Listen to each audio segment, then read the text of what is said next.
Ma'asyiral muslimat yang dimuliakan Allah Subhanahu wa taala. Alhamdulillah, di pagi menjelang siang ini kembali kita bisa duduk untuk bertalabul ilmi, dan pembahasan di pagi menjelang siang ini kita akan membahas tentang beberapa penyesalan manusia di hari yang tidak ada guna penyesalan itu di hadapan Allah Subhanahu wa taala.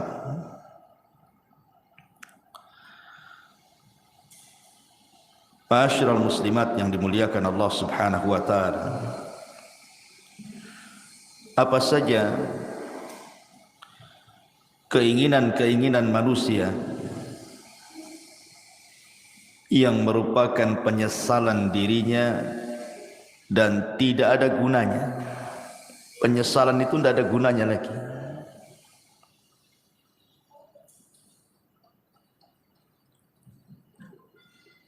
Kalau kita lihat di kehidupan kita ini, kita bertanya kepada orang-orang yang diberikan kekayaan oleh Allah Subhanahu wa taala, pasti keinginan mereka itu ingin bertambah kaya lagi.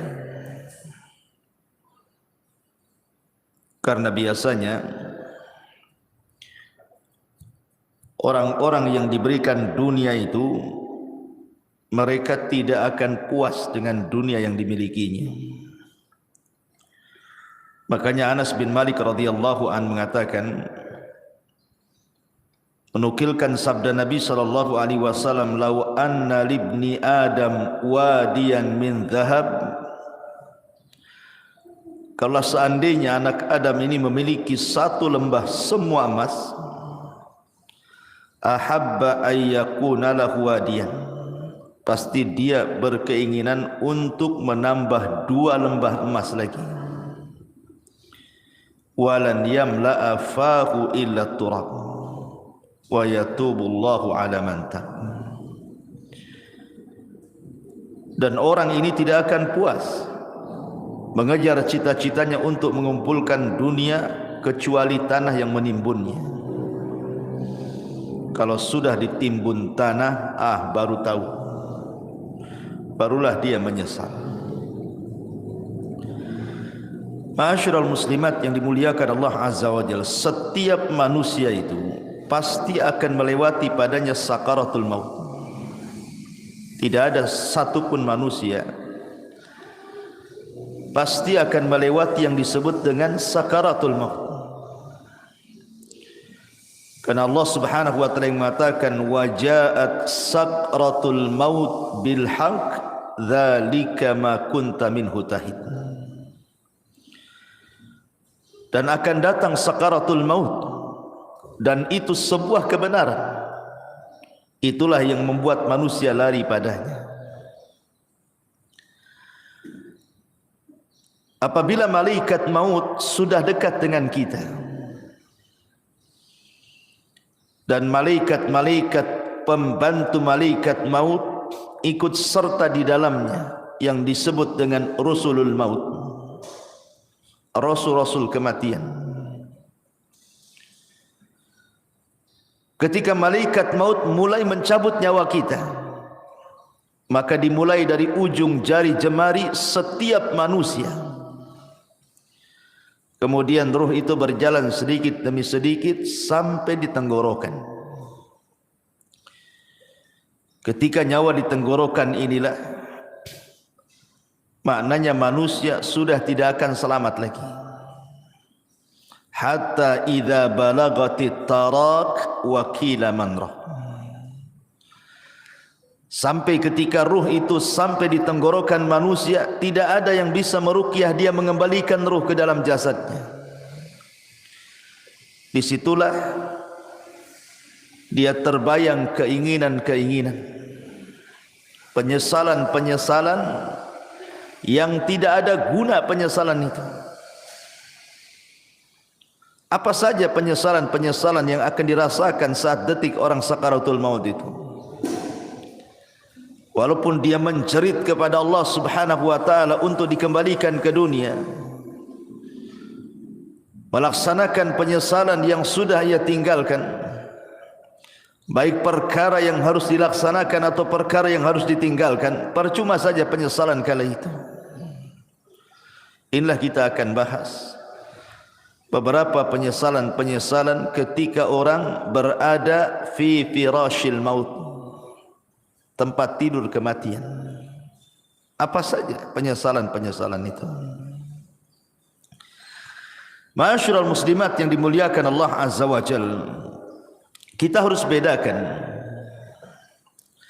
keinginan orang-orang yang beriman saat detik-detik kematiannya dengan cita-cita orang-orang yang mereka jauh daripada keimanan. Maka penyesalan mereka tidak ada gunanya. Contoh saja umniyatus salihin, kehendak dan cita-cita orang-orang saleh. Apabila ruhnya sudah dicabut, kemudian badannya berada di atas keranda kematian, kemudian dibawa ke kuburan, maka orang-orang soleh akan mengatakan saat jasadnya dibawa ke kuburan, qaddimuni qaddimuni, segerakan aku, segerakan aku, segerakan aku, segerakan aku. Maksudnya jangan dilambatkan jalannya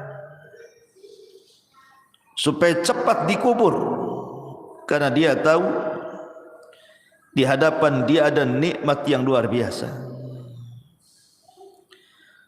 Tetapi kalau dia orang fasik, orang jahat, maka dia akan berteriak kepada orang-orang yang membawa jasad dia ke kuburannya dan mengatakan, ya wailaha aina yadhhabuna biha, celaka, celaka, hendak kau bawa kemana jasadku ini? Dia pun berteriak-teriak, tidak ada yang mendengar selain makhluk-makhluk di luar manusia dan jin. Ma'asyiral muslimat yang dimuliakan Allah Subhanahu wa taala, apabila seorang yang beriman betul-betul sudah dimasukkan ke dalam kuburan, kalau dia meninggal karena mati syahid, maka dia akan meminta kepada Allah Subhanahu wa taala untuk dikembalikan ke dunia. Untuk apa? Untuk berperang kembali dan mati syahid kedua kalinya, dan itu kemuliaan baginya. Makanya Jabir bin Abdullah radhiyallahu an pernah menceritakan saat kematian ayahnya Abdullah ibn Haram. Jadi saat kematian Abdullah ibn Haram, Jabir bin Abdullah ini dia merasa sedih. Bagaimana tidak ayah tercintanya satu-satunya harus mati syahid di Uhud. Kemudian sambil memeluk ayahnya yang sudah tidak bernyawa itu, maka Nabi SAW mengatakan, ya Jabir, tabki aw la tabki, wallahi ma kallama Allahu ahadan qat min wara'i hijabin wahiyan abaka fakallamahu kifahan bila turjuman. Jabir, menangis ataupun engkau tidak menangis, sungguh Allah Subhanahu wa taala tidak pernah bicara pada siapapun di balik tabirnya secara wahyu kecuali bapakmu. Bapakmu diajak bicara oleh Allah tanpa penerjemah. di mana Allah Subhanahu wa taala mengatakan kepada ayahmu, tamanna ya abdi, berangan-anganlah wahai hambaku, bercita-citalah wahai hamba-hambaku. Ya abdi tamanna alayya u'tik, wahai hambaku, mintalah sesuatu kepadaku, aku akan beri. Maka ayahnya Jabir Abdullah ibn Haram mengatakan, ya Rabb, tuhyini fa'aqtulu fika thaniyatan, hidupkan aku kembali ya Rabb, supaya aku bisa berperang untukmu kedua kali, dan aku bisa mati syahid kedua kalinya. Tapi Allah Subhanahu wa taala mengatakan, innahu qad sabaqa minni annahum ilaiha la yarji'un. Tidak mungkin wahai Abdullah, orang yang sudah mati itu hidup lagi. Kemudian Abdullah ibn Haram mengatakan, kalau begitu sampaikan kepada orang-orang yang masih hidup akan posisiku di hadapan. Maka Allah Subhanahu wa taala turunkan ayat, wala tahsabannal ladzina qutilu fi sabilillahi amwatan bal ahya inda rabbihim yurzaqun. Jangan kau sangka orang-orang yang mereka mati di jalan Allah, terbunuh dalam jihad, mereka mati. Tidak, mereka hidup. Mereka diberikan rizki di hadapan Allah Subhanahu wa ta'ala. Inilah cita-cita orang-orang yang beriman. Walaupun cita-cita ini mustahil dilakukan, mustahil terkabulkan, tapi cita-cita mereka mulia. Ingin hidup kembali, ingin berperang karena Allah, dan ingin mati syahid kedua kalinya. Begitulah umniyatus salihin, angan-angan orang-orang yang saleh. Makanya dalam surah Yasin ada satu kisah yang disebut dengan Habibun Najjar. Dalam surah Yasin itu ada kisah yang disebut dengan kisah Habibu An-Najjar. Bagaimana kisahnya Habibun Najjar itu? Jadi suatu hari di sebuah perkampungan di zaman setelah Isa bin Maryam, sebelum diutusnya Nabi SAW, di kampung itu atau daerah itu sangat penuh dengan kezaliman, penuh dengan kesyirikan. Diutuslah oleh Allah Subhanahu wa taala dua nabi untuk mendakwahi kampung tadi. Ada yang mengatakan bahwa dua orang ini bukan nabi tetapi murid-muridnya Isa bin Maryam untuk mendakwahi daerah tersebut, tapi didustakan oleh kaumnya. Akhirnya Allah Subhanahu wa taala mengutus satu lagi untuk menguatkan yang dua orang yang sedang berdakwah itu, tapi didustakan lagi. Sampai akhirnya tiga utusan ini hampir dibunuh. Datanglah seorang laki-laki yang bernama Habibun Najjar,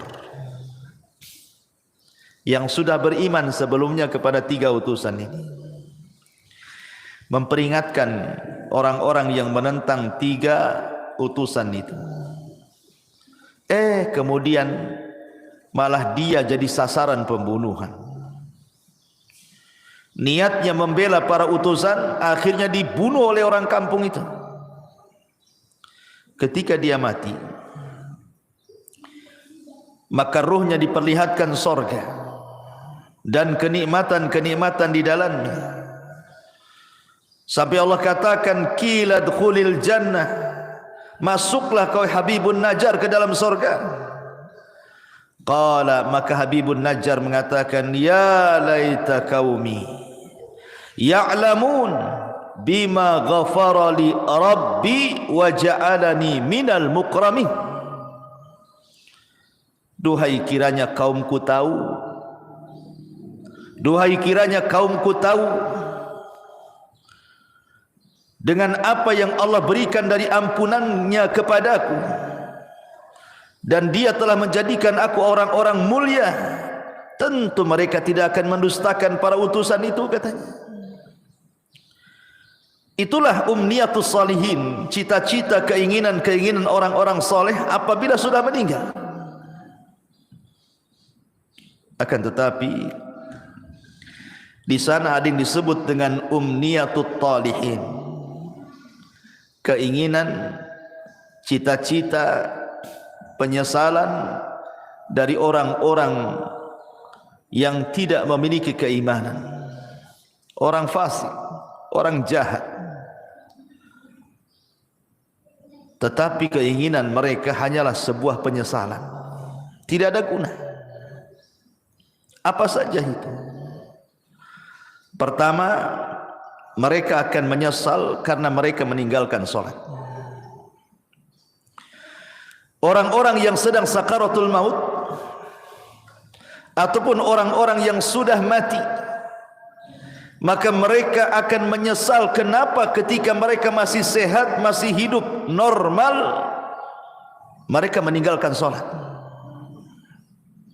Ini yang akan jadi penyesalan orang-orang yang sedang sakaratul maut itu.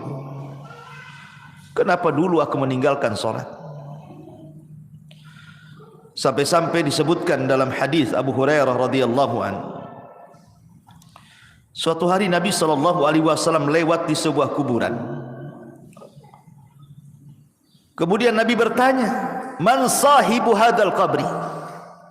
Siapa yang dikubur di sini? Rasul bertanya kepada para sahabat, siapa orang yang dikubur di kuburan ini? Maka para sahabat mengatakan, fulan wa fulan, fulan dan fulan wahai Rasul. Maka Nabi SAW mengatakan, rak'atani ahabbu ila hadha min baqiyati dunyakum. Wa fi riwayatin rak'atani khafifatani mimma tahkiruna yaziduha hadha fi amalihi ahabbu ilaihi min baqiyati dunyakum. Kata Nabi, 2 rakaat lebih dicintai orang yang ada di kuburan ini dibandingkan dunia yang kalian miliki. Dalam riwayat, 2 rakaat solat yang ringan yang kalian remehkan, tapi itu bisa menambah amalannya, itu lebih dicintai orang yang dikubur ini dibandingkan seisi dunia yang kalian miliki. Subhanallah. Orang-orang yang dikubur itu, Bu, atau orang-orang yang sedang sakaratul maut itu, mereka dicita-citakan ingin sholat, walaupun hanya 2 rakaat yang ringan, yang mudah dilakukan. Tapi apalah gunanya penyesalan itu? Menyesal dia kenapa tidak sholat, menyesal kenapa dia tidak melakukan 2 rakaat sholat. Tapi apa gunanya penyesalan itu? Tidak ada guna. Tidak ada guna penyesalan itu. Padahal Nabi SAW saat detik-detik wafatnya, apa kata Rasul? As-salatu salat wa ma malakat aimanukum. Jaga salat dan hamba-hamba sahaya di antara kalian. Bahkan Umar bin Khattab radhiyallahu an, saat detik-detik wafatnya, Umar sampai mengatakan, la hadza fil Islam liman taraka shalah. Tidak ada bagian dalam Islam, kata Umar, bagi orang yang tidak melaksanakan salat. Itu di akhir-akhir usia Umar, saat detik wafatnya, dia ingatkan soal salat. Persis seperti wasiat Nabi SAW, as-salatus salah wa ma malakat aimanukum. Maka sebelum waktu itu akan datang, penyesalan akan diungkapkan. Tapi apalah gunanya penyesalan itu di hadapan Allah? Maka dari sekarang jangan pernah tinggalkan sholat, karena ini adalah penyesalan orang-orang sakaratul maut nanti. Tapi heran hari ini kan, Masya Allah ya, Orang yang meremehkan solat itu kayaknya biasa-biasa saja, kayak nggak berdosa saja orang tak solat tuh, kayak nyantai gitu deh Bu ya. Kalau kita tanya sama orang yang tidak solat tuh, kenapa kok tak solat, katanya, nanti katanya kalau sudah dapat hidayah, katanya. Ngomongnya enak saja kayak gitu juga. Bukankah engkau seorang muslim, kenapa kau tidak solat, katanya. Entah kenapa saya malah solat, katanya. Kayaknya bukan beban bagi dia gitu ya. Padahal orang yang meninggalkan solat itu bisa kafir tuh. Kata Nabi SAW, al-ahdu bainana wa bainakumus salat, faman tarakaha faqad kafar. Perbedaan kita loh dengan orang kafir itu solat. Kalau dia meninggalkan solat, berarti apa bedanya dengan kafir? Makanya Rasul mengatakan, faman tarakaha faqad kafar. Siapa yang meninggalkan bisa kufur dia. Maka Bu, nasihati kalau ada keluarga yang tidak solat, ajarkan solat, suruh mereka solat. Jangan sampai datang waktu di mana dia ingin solat, tapi keinginannya hanya menjadi penyesalan bagi dia karena tidak ada guna. Nyawa sudah di tenggorokan, itu sudah nggak ada guna lagi taubat. Innallaha yaqbalu taubata 'abdin ma lam yugharghir. Sungguhnya Allah Subhanahu wa taala itu hanya menerima taubatnya seorang hamba sebelum nyawa di kerongkongan. Ini yang pertama. Penyesalan yang kedua, as-sadaqah, sedekah. Allah Subhanahu wa taala mengatakan dalam surah Al-Munafikun ayat 100, ayat 10 sampai 11. Wa anfiqu mimma razaqnakum min qabli an ya'tiya ahadakumul maut fayaqula rabbi laula akhartani ila ajalin qarib fa asaddaqa wa akum minas salihin. Walan yuakhirallahu nafsan idza jaa ajaluha wallahu khabirum bima ta'malun. Allah Subhanahu wa taala sudah mengingatkan jauh-jauh hari sebelum datang detik-detik kematian itu. Infak, perbanyak sedekah dari rizki yang kami rizkikan kepada kalian sebelum datang satu hari kematian akan menjemput kalian. Dan kalian mengatakan, Rabbi ya Rabb, laula akhartani ila ajalin qarib. Kalaulah engkau hidupkan aku sesaat, kalaulah engkau sembuhkan aku sesaat, apa yang terjadi? Fa asaddaqa wa akum minas salihin. Aku janji aku akan sedekah dan aku akan menjadi orang baik. Tetapi Allah mengatakan walan yuakhirallahu nafsan idza jaa ajaluha. Tidak mungkin Allah mengakhirkan hidupnya kalau sudah datang ajalnya. Tidak mungkin Allah mengakhirkan hidupnya, mengembalikan nyawa yang sudah ditenggorokan dikembalikan kepada badannya kalau sudah ditetapkan hari itu dia harus mati. La yastakhiruna sa'ata wa la yastaqdimun. Kalau kematian itu datang tidak mungkin diakhirkan, tidak mungkin dimajukan pas waktunya. Disitulah penyesalan datang. Ketika nyawa ditenggorokan, mulailah dia terpikir, teringat dengan harta yang selama ini dikumpul-kumpulkannya. Harta itu bukan harta kita, Bu. Harta itu harta Allah. Harta itu datang bukan karena kecerdasan kita. Harta itu datang bukan karena jerih payah kerja keras kita, bukan pula karena jabatan-jabatan kita. Tidak, semua harta itu datang dari Allah. Makanya Qarun ketika mengatakan innama utituhu min ilmin indi, harta itu datang karena kecerdasanku. Allah katakan fa khasafna bihi wa bidarihil arda, kami tenggelamkan si Qarun dan seluruh kekayaannya. Ya, karena kekayaan itu bukan milik Qarun, kekayaan itu milik Allah. Semua kekayaan itu milik Allah. Tidak ada secuil pun milik kita. Allah hanya minta sedikit dari harta kita itu.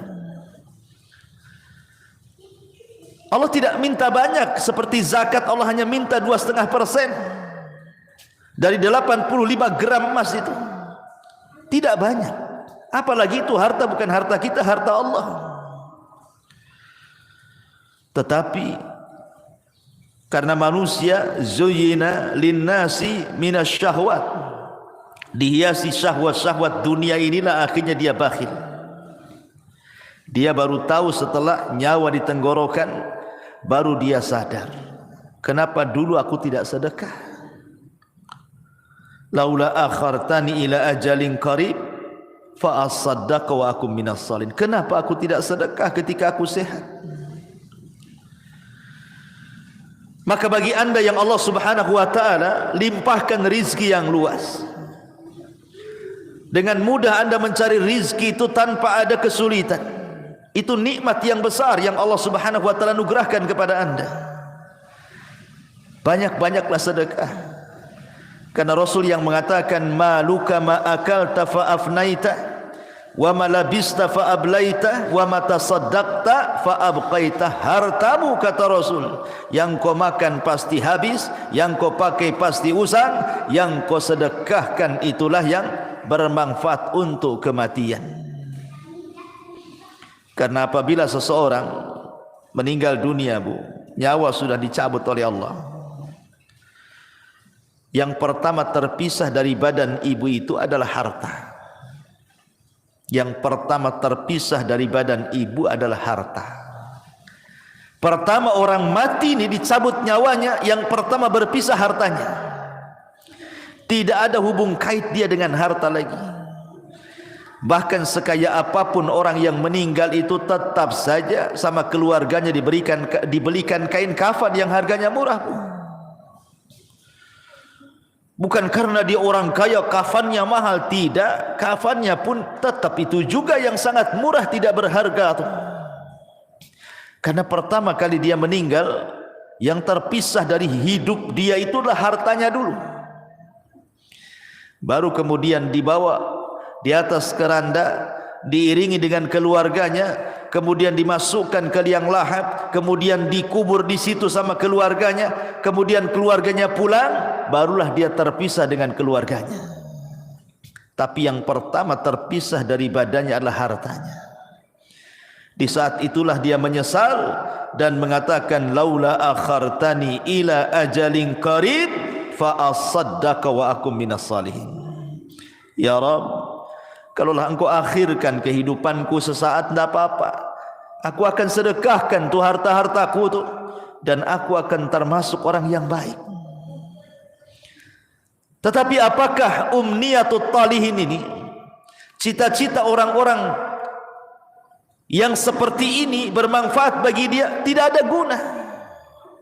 Harta sebanyak apapun kalau anda sudah meninggal, harta itu tidak bisa diambil lagi oleh anda, kan? Karena sudah menjadi rebutan ahli warisnya. Kenapa ketika kita masih hidup kita tidak sedekah? Ketika sudah mati baru kita teringat sedekah. Itu namanya penyesalan yang tidak guna, Bu. Penyesalan yang tidak ada guna bagi dia. Percuma penyesalannya. Ini yang kedua, sedekah. Yang ketiga, al-amalu salih. Beramal saleh. Allah subhanahu wa ta'ala berfirman dalam surah Al-Mu'minun ayat 99 sampai 100. Allah mengatakan, hatta idza jaa ahadahumul mautu qala rabbirji'uni la'alli a'malu salihan fima tarak kalla innaha kalimatun huwa qailuha wa min waraihim barzakhun ila yaumi yub'atsun. Hatta idza ja'adahumul maut, apabila kematian datang kepada salah seorang di antara mereka, qala, dia pun mengatakan, rabbirji'uni, ya Allah, kembalikan aku ke dunia walaupun sesaat, la'alli a'malu salihan, agar aku bisa beramal saleh, Fima tarak, terhadap apa yang kutinggalkan selama aku masih hidup. Jadi orang-orang ini Bu, apabila nyawa di tenggorokan, apabila nyawa sudah di tenggorokan, sudah tidak mungkin diselamatkan, tidak mungkin lagi hidup lagi orang ini, maka dia akan menjerit-jerit dan mengatakan, Rabbirji'uni, Rabbirji'uni, ya Allah kembalikan aku ya Allah. Untuk apa? La'alli a'malu salihan, agar aku bisa beramal saleh, agar aku bisa beramal saleh. Fima tarak, dulu aku tinggalkan itu. Tapi Allah bantah dengan mengatakan, kalla innaha kalimatun huwa qailuha. Ya Abdullah, mustahil, itu angan-anganmu saja. Mustahil kau dikembalikan, itu angan-anganmu saja. Wa min waraihim barzakhun ila yaumi yub'atsun, karena antara dirimu dan dunia itu ada dinding pemisah yang disebut dengan barzah. Mustahil kau kembali ke dunia. Maka sebelum datang penyesalan yang tidak ada guna itu Bu, perbanyak amal soleh. Perbanyak amal soleh. Amal soleh kan banyak, baik yang bermanfaat untuk diri sendiri ataupun amal soleh yang bermanfaat untuk orang lain. Sekecil apapun amal itu pasti akan dibalas oleh Allah. Wa man ya'mal mithqala dzarratin khairan yarah, wa man ya'mal mithqala dzarratin syarran yarah. Tapi apalah gunanya umniyatu talihin ini? Kalau sudah detik-detik wafat tiba-tiba mikir amal saleh, enggak ada guna. Enggak ada gunanya. Yang ada dia akan dipertanggungjawabkan di hadapan Allah Subhanahu wa taala. Ini yang ketiga. Yang keempat, orang-orang yang akan menyesal saat detik-detik sakaratul maut adalah ketika di dunia dia tidak pernah membaca Al-Quran. Di dunia dia tidak pernah membaca Al-Quran. Sampai ada Bu di masyarakat itu yang usianya sudah 40 tahun, 50 tahun, 60 tahun, bahkan 70 tahun pun tidak pernah tangannya memegang mushaf Al-Quran. Tidak pernah lisannya menggerakkan untuk membaca Quran. Subhanallah. Di masyarakat itu ada, dia muslim KTP-nya, tapi sama Quran itu tidak pernah baca. Apalagi ketika Allah memberikan fitnah kepada kita berupa handphone ini, dia bisa loh mengikuti berita politik, berseri. Hari ini apa beritanya, besok apa beritanya, lusa apa beritanya, terus diikuti itu.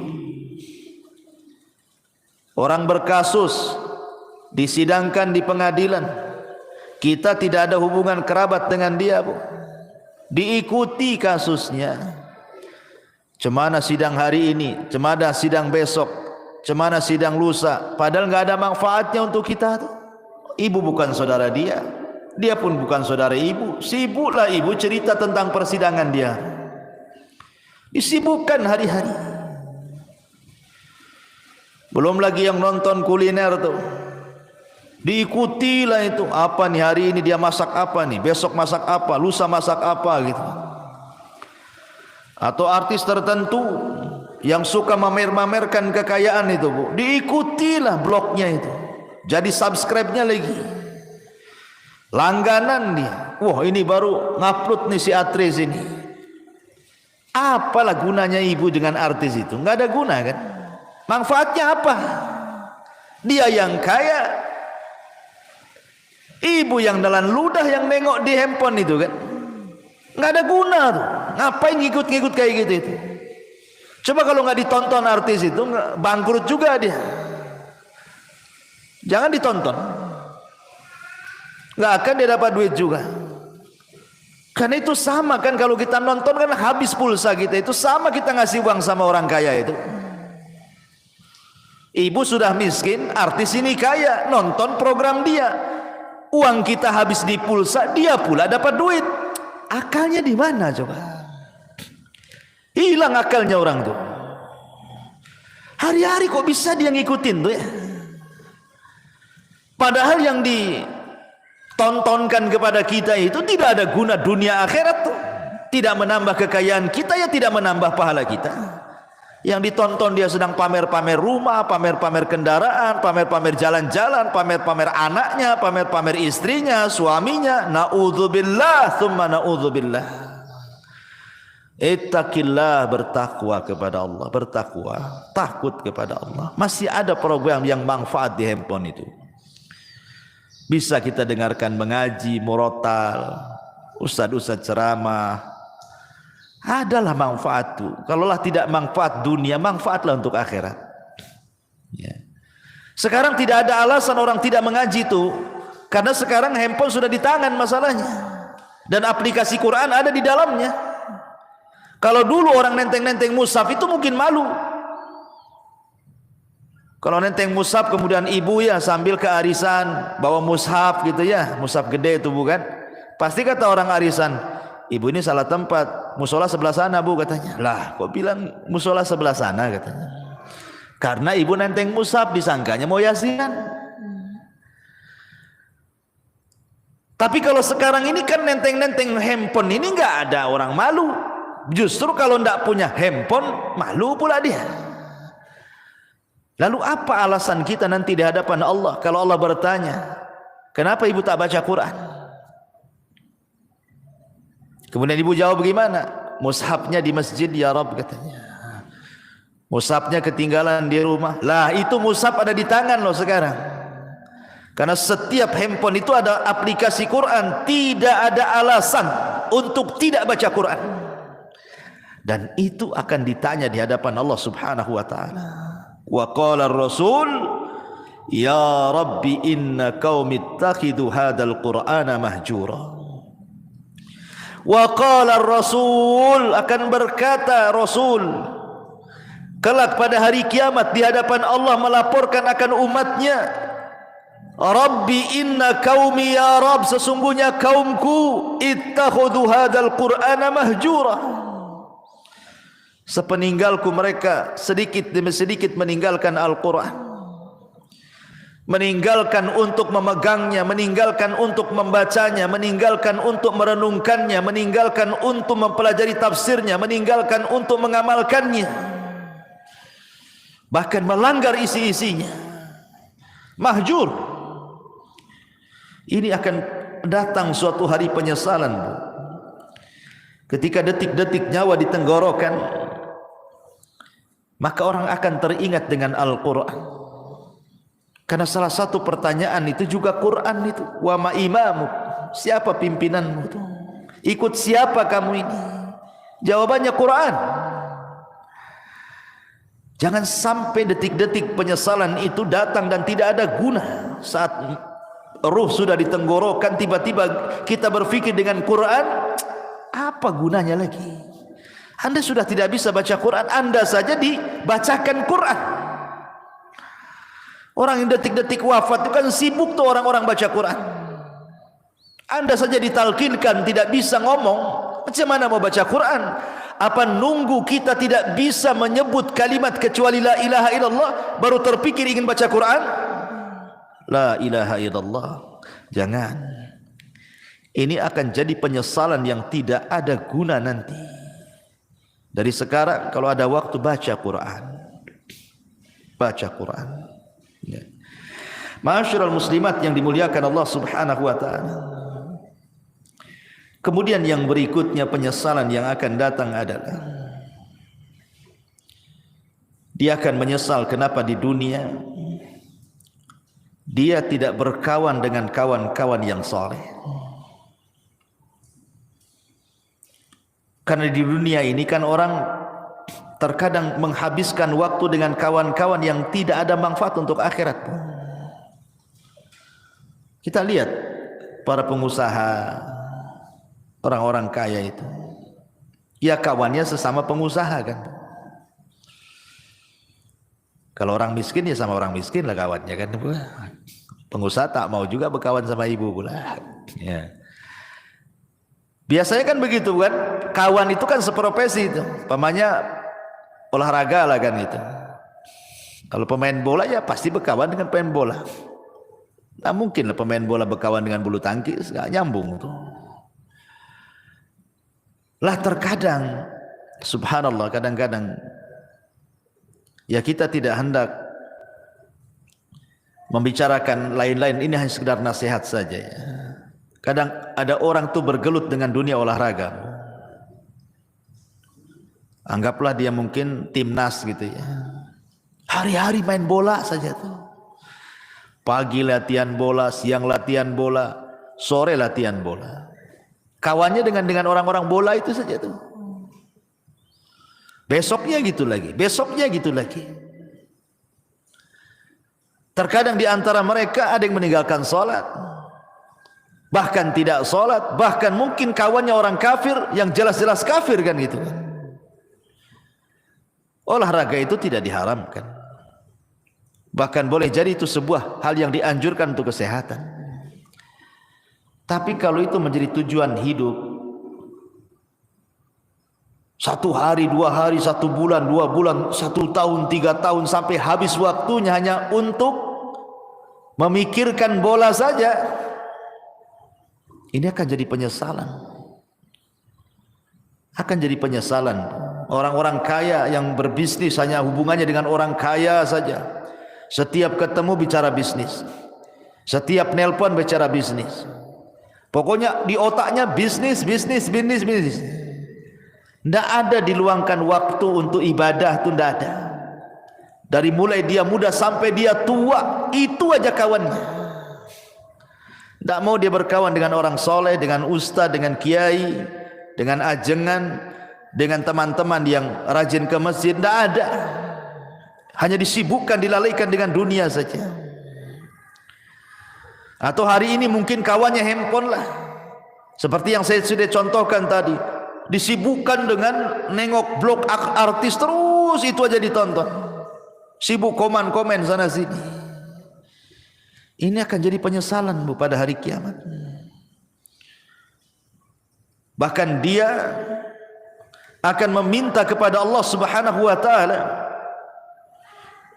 di mana penyesalannya akan dikemukakan di hadapan Allah, sebagaimana Allah katakan dalam surah Al-Furqan 27, wa yauma ya'addu dzalimu ala yadayhi yaqulu ya laitani ittakhadtu ma'ar rasuli sabila ya wailata laitani lam attakhid fulanan khalila.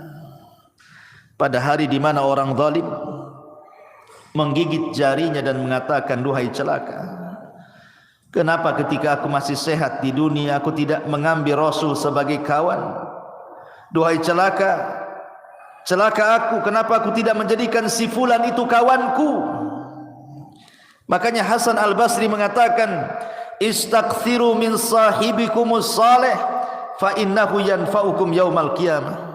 Cari teman-teman yang soleh, cari teman-teman yang baik, karena itu akan bermanfaat pada hari kiamat bagi pelakunya. Nanti akan menyesal kita Bu. Kita hari-hari sama si fulan, si alan, dihabiskan waktunya hanya untuk jalan kemari dengan si fulan, si alan itu, ngobrol dengan si fulan, si alan itu. Lupa bertahun-tahun, sampai lupa sholat, lupa puasa, lupa baca Quran, lupa zakat, macam-macam. Kan ada orang disibukkan hari-hari dengan itu saja kan Bu. Lah nanti akan jadi penyesalan Bu. Cari teman-teman yang baik, cari teman-teman yang saleh, supaya jangan jadi penyesalan di hadapan Allah Subhanahu wa taala. Ini kalau orang sudah sakaratul maut, tiba-tiba kemudian berpikir, kenapa aku tidak ke masjid bersama orang-orang yang salat di masjid? Kenapa aku tidak mengaji bersama orang-orang yang mengaji? Kenapa aku tidak membaca Quran bersama orang-orang yang baca Quran? Gak ada guna tuh. Gak ada guna, itu hanya umniah saja, angan-angan, cita-cita saja. Karena nyawa sudah ditenggorokan, apalah gunanya itu? Maka sebelum penyesalan itu datang, dari sekarang Cari teman-teman yang baik yang bisa menyelamatkan kita. Ma'asyiral muslimat yang dimuliakan Allah Azza wa Jalla. Lalu apalagi orang-orang yang melalaikan keluarga. Orang-orang yang melalaikan keluarga di masa hidupnya. Boleh jadi dia biarkan anak-anaknya bermaksiat kepada Allah. Orang tuanya membiarkan anaknya seperti itu. Anaknya membuka aurat dibiarkan saja. Tidak pernah disuruh menutup aurat atau diberikan jilbab untuk menutup aurat. Anaknya hilang bergaul dengan siapa, tidak pernah ditanya, nak siapa kawanmu itu, solat tidak, pakai jilbab tidak, macam mana dia agamanya, tidak pernah ditanya. Kalau sudah keluar les, yang penting dia balik, ya kan? Tidak ada kecemburuan, tidak ada kecemburuan kepada keluarga, terutama kepala-kepala rumah tangga itu disebut dayus namanya. Dayus itu orang yang dilaknat Allah karena tidak punya kecemburuan kepada keluarganya. Jangan sampai seperti Allah yang Allah katakan, antakula nafsun ya khasrata ala ma farrattu fi jambillah. Jiwa akan mengatakan, duhai aku rugi, ma farrattu fi jambillah, berapa banyak kemudian kelalaian-kelalaian yang aku lalaikan di sisi Allah. Aku tidak mengurus keluargaku, tidak bertanggung jawab kepada keluargaku, tidak mengarahkan mereka ke dalam agama, tidak mengarahkan mereka untuk salat, untuk baca Quran, untuk belajar agama. Semua akan ditanya nih. Semua akan ditanya dan akan menjadi penyesalan kelak pada hari kiamat. Amanah ini akan ditanya. Ya hasrata ala ma farrattu fi jambillah.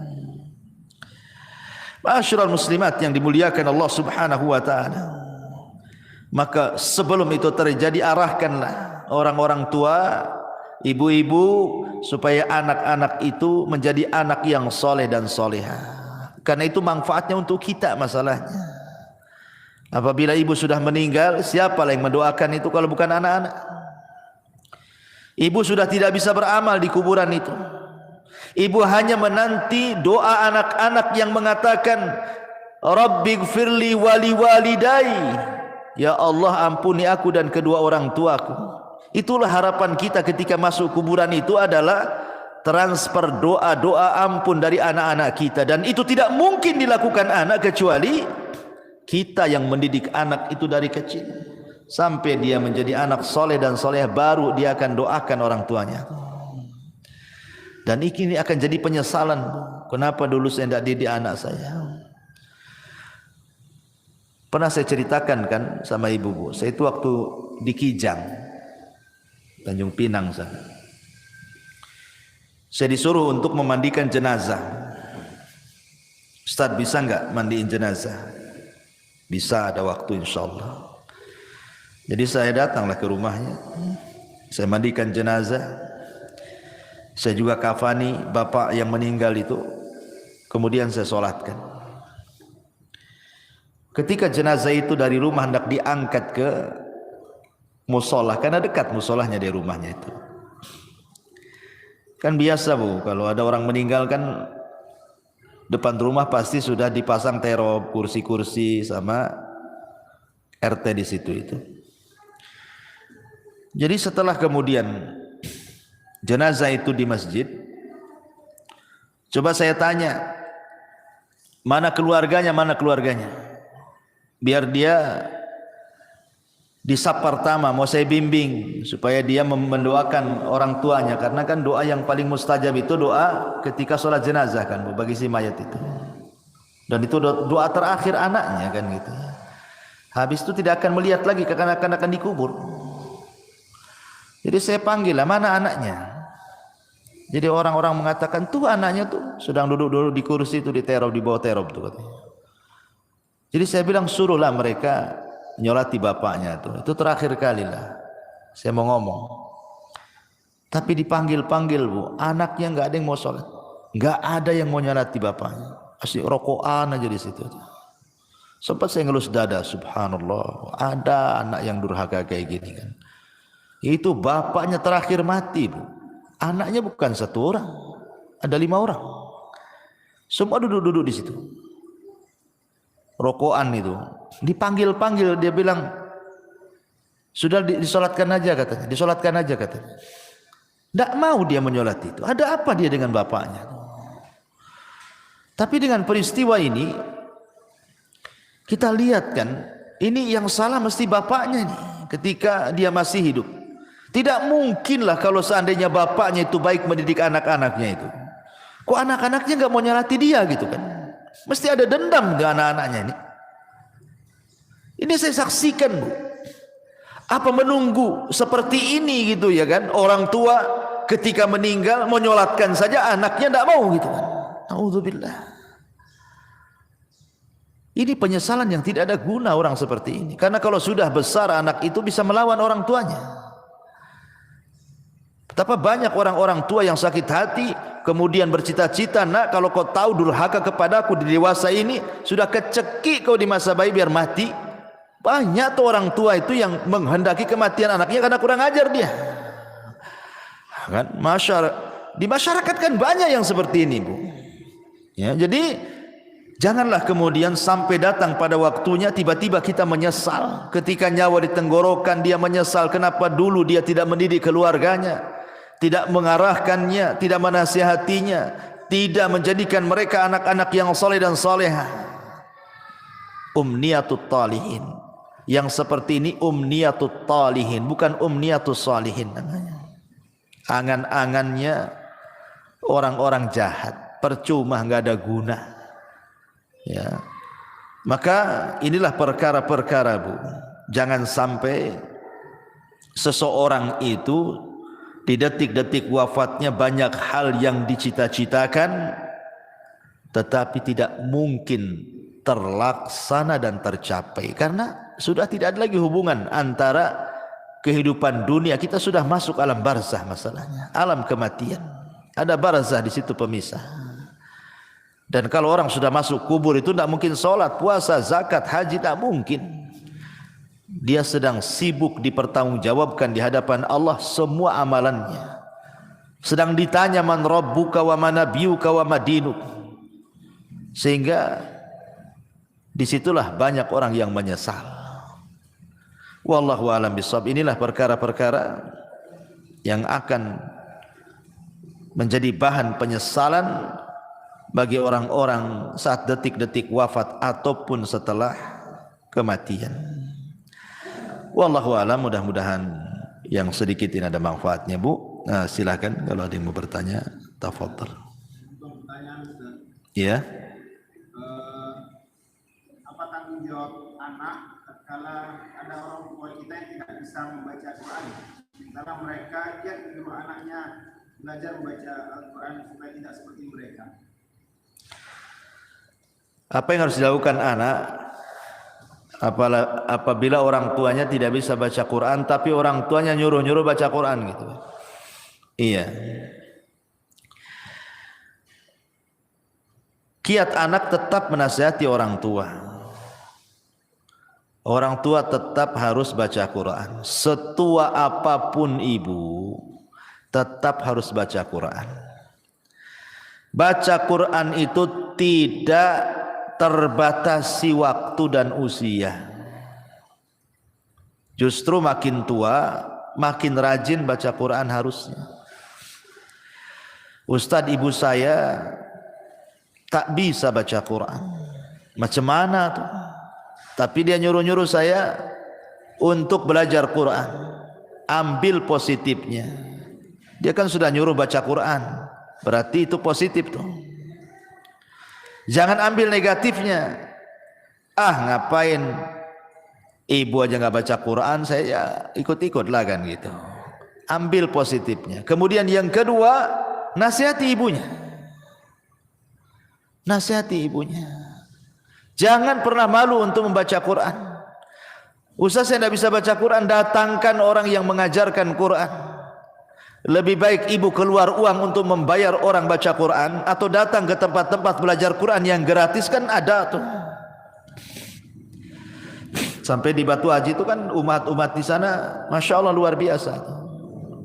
Mereka membuat kelas-kelas Quran. Nah, kebetulan saya pembinanya di situ. Jadi mengambil anak-anak jalanan, orang ibu-ibu yang jual-jual koran di lampu merah, nanti didekati gitu kan sama umat di sana itu, berapa penghasilannya sehari? Oh sekian, ya udah saya kasih uang sekian tapi kau belajar Quran. Banyak yang belajar Quran di Batu Haji itu. Coba kalau ibu-ibu di sini kayak di sana kan mantap tuh bukan? Tapi ibu-ibu di sini centang perenang masalahnya. Ngaji saja malas gitu. Gitu ya. Jadi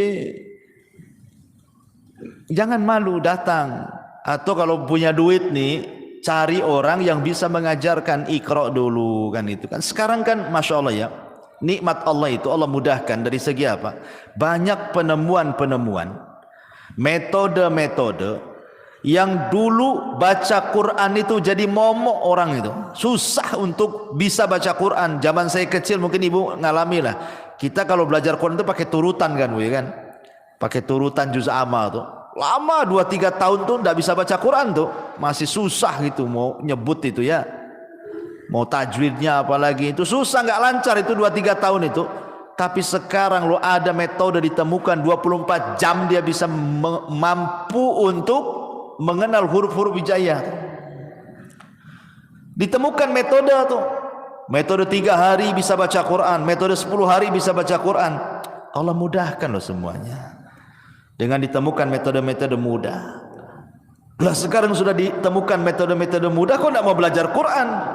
Dulu orang-orang dulu ketika susah ditemukan metode-metode ini sehingga 2-3 tahun baru lancar itu. Oh, sampai dipecut-pecut sama orang tuanya. Saya masih ingat dulu itu waktu di kampung belajar Quran itu ngantri di depan Pak Ustadz tuh yang ngajar Quran tuh, kalau ngantuk itu diambil korek api Bu, kemudian dibakar alisnya tuh. Saya masih ingat itu ya, itu zaman dulu tuh. Nanti nih kalau salah beberapa kali Bu direndam di kolam. Di masjid itu di Jawa Barat tuh kan ada kolam tuh. Ini kalau ndak bisa-bisa Bu direndam di kolam tuh, menunjukkan malas anak itu. Itu orang dulu tuh pendidikannya Quran tuh kayak gitu kan. Sekarang alhamdulillah tidak ada kekerasan lagi. Dan sekarang juga ditemukan metode-metode mudah gitu. Lah kalau sudah ditemukan metode-metode mudah, kok tidak mau belajar Quran, itu aneh. Ustaz, orang tua saya sudah tua kali, tidak mungkin lah belajar Quran.